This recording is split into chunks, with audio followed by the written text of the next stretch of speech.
Perhaps love isn't all you need, says Jack at the end of that clip, but it's pretty darn close. Now, you know in the movie he didn't say darn, but it's pretty darn close. Marcus Borg once said, Christianity is about a way of life, a path, and it's been that way from the very beginning. The film Yesterday is directed by Danny Boyle, who's an award-winning director. The screenwriter was Richard Curtis. It stars Hemish Patel as Jack, Lily James as Ellie, Ed Sheehan as Ed Sheehan, the pop singer, and Kate McKinnon as the manager, and a host of other actors. It's a comedy, it's a romantic comedy, but it's also a morality play. In defining morality, Frederick Buechner writes that it's no secret that the ideas about right and wrong vary from time to time and place to place. King Solomon would not be apt to see eye to eye with a Presbyterian missionary on the subject of monogamy. But, he goes on, there are certain rules you can break only at your peril. Eat sensibly, get enough sleep and exercise, wash your hands, cover a cough, avoid bottles marked poison, and if you wish to stay healthy, these are what you might call hygienic rules.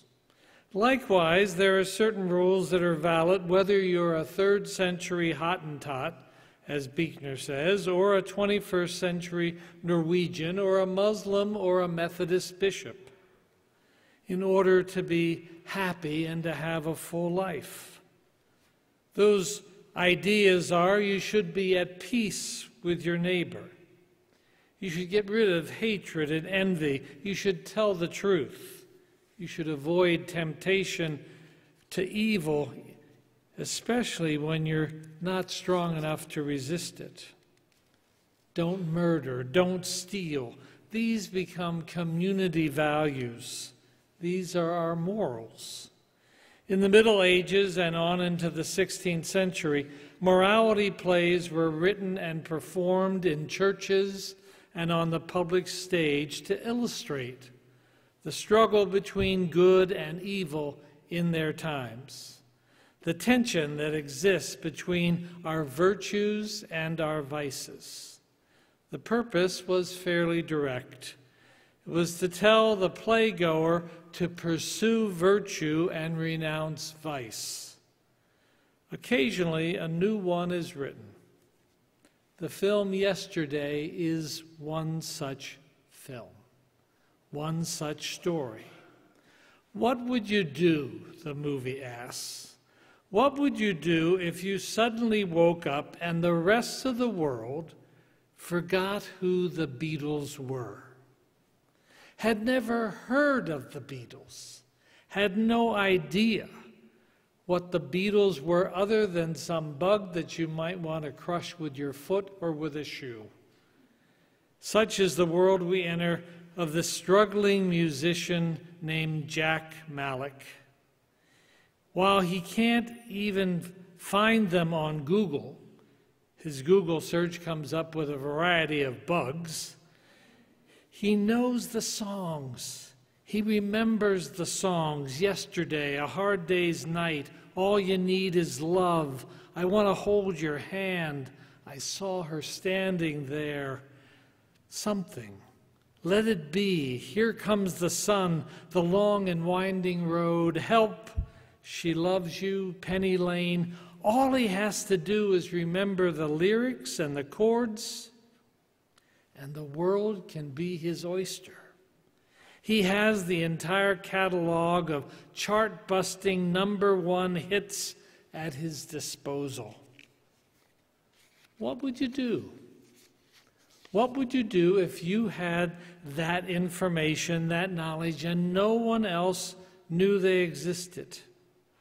So young Jack begins, sure this is the miracle he's been seeking that's going to boost his career as a singer and songwriter. Passing off the songs of the Fab Four, the only John, Paul, George, and Ringo that comes up on his Google is Pope John Paul. They don't even exist. So he's singing these songs to a world that has never heard them before. And so our morality play gets a little bit more complex. Will Jack get found out? How far do you go with this ruse? How far is too far? How far would be too far for you? What would you do? Is Jack doing this alternative world a favor by bringing out these songs they never heard? Or is he doing something wrong? Is there something wrong with what he's doing in his newfound celebrity? Is it ill-gotten? Which is worse, a world without Beatles, of any songs of the Beatles or films? Or is it worse to take credit for them yourself? What will be the ramifications of your choice? Such is the moral dilemma we are given to work through in this film. So Jack begins and soon becomes a hometown sensation. Invited as a warm-up act for a popular singer-songwriter, Ed Sheeran, Jack quickly outshines him on their road trip to Moscow. And Ed anoints Jack as the best songwriter ever, relegating himself to the role of Salieri to the great Mozart. Later in the film, Ed is called John the Baptist by his ex-manager, whose role it was to make way for the new musical Messiah, Jack. Immediately, Jack gains the attention of that manager, Deborah, played as a rather slimy yet oh so eager tempter in Kate McKinnon. I'm offering you, she says, the great and glorious chalice of money and fame.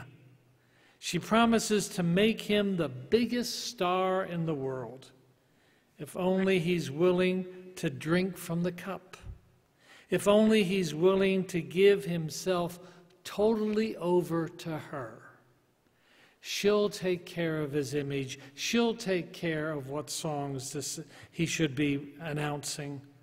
She'll take care of everything. And so Jack agrees to go for the chalice. Yet, throughout the film, his discomfort remains, even as he skyrockets to a worldwide phenomenon. For he's drifting further and further away from the love of his life, his childhood friend and steadfast supporter and first manager, Ellie, and the world he knew. In the words of the Beatles, will Jack be able to get back? Will he get back to where he once belonged?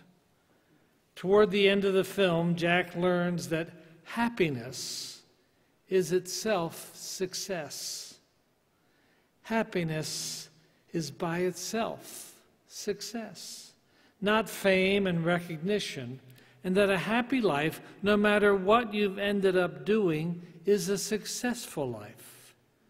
Doing a job you enjoy day after day, fighting for things you believe in, occasionally even winning at some of those things, finding someone to love and telling them you love them, and telling the truth to everyone whenever you can.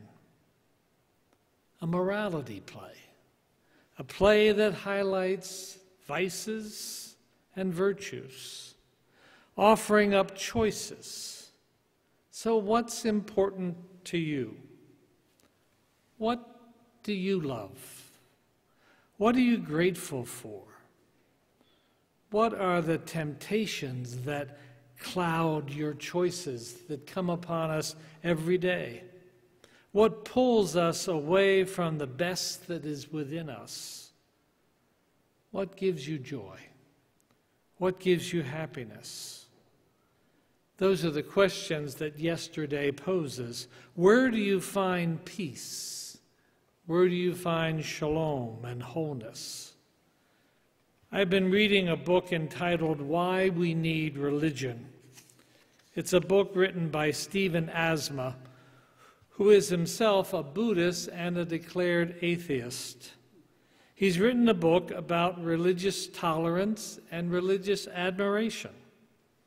Asma speaks of the importance of resilience and sacrifice as religious values that give us an unselfish perspective, that allow us to look beyond our immediate family to a worldwide family, that provide us with a sense of awe and reverence in nature and in the world around us, that provides us with purpose and comfort, with joy and play. What an interesting concept. Worship as joy and play. Godly play, we would say, in our rituals, our stories, our celebration. When Asma speaks about happiness, he uses the Greek word eudaimonic to describe what he means. Eudaimonic quite literally means human flourishing. It's what makes for a good life. Happiness equals human flourishing. Our life is not simply enduring strife or chasing fame and pleasure, money and wealth, but finding those thin slices of joy, those small everyday joys that abound in our lives every day. Recognizing them, picking them out for special awareness, building ourselves up with thin slices of joy, so that we can, if we learn to attend to them, turn them into a force for inspiration and a force for strength. Simple joys like at the end of the film, like being with family, being with community and friends, lying down on the grass, watching your spouse or significant other do what they love. Happiness, as Jack finds, is not found in wealth or fame, skyrocketing stardom. It's not shooting ever upward at the expense of others. Even though he's lured into these temptations, even though, like Jesus in the wilderness, he enters into the valley, they leave him hollow. He's a real nowhere man. The crucial ingredients in this play, this morality play, for what brings happiness and success, for what makes for a good life, is robust friendships, strong social ties. Joy is related to relationships, to community. It's Jack and his steadfast friends, Ellie, Rocky, Gavin, Nick and Carol, Lucy and Brian. It's their steadfast love and forgiveness, their robust friendship that in the end has the last word. Presence. That's what Rachel Held Evans calls it in her book, Inspired. Being present, she would say. That's the real miracle in those healing stories of Jesus. Jesus was present for the leper. Jesus was present for the woman with the flow of blood. Jesus was present presence is the real miracle of yesterday. Redemption and transformation and joy are the operative words as life goes on within us and around us. Perhaps love isn't all you need, Jack says toward the end of the film, but it's pretty darn close. Paul said it years earlier, the Apostle Paul, not the Beatles Paul, in 1 Corinthians. Faith, hope, and love abide, these three, but the greatest of these is love. And then over into the beginning of the 14th, what we call the 14th chapter, he writes, make love your aim. Love, love, love, wrote a later Paul. All you need is love. Perhaps love isn't, but boy, it's pretty darn close. The psalmist said it a different way. Our mouths were filled with laughter, our tongues with songs of joy. And then it was said among nations, the Lord has done great things for them. The Lord has done great things for us. And we are filled with joy.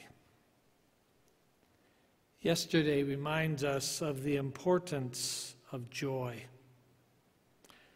Those thin slices of joy.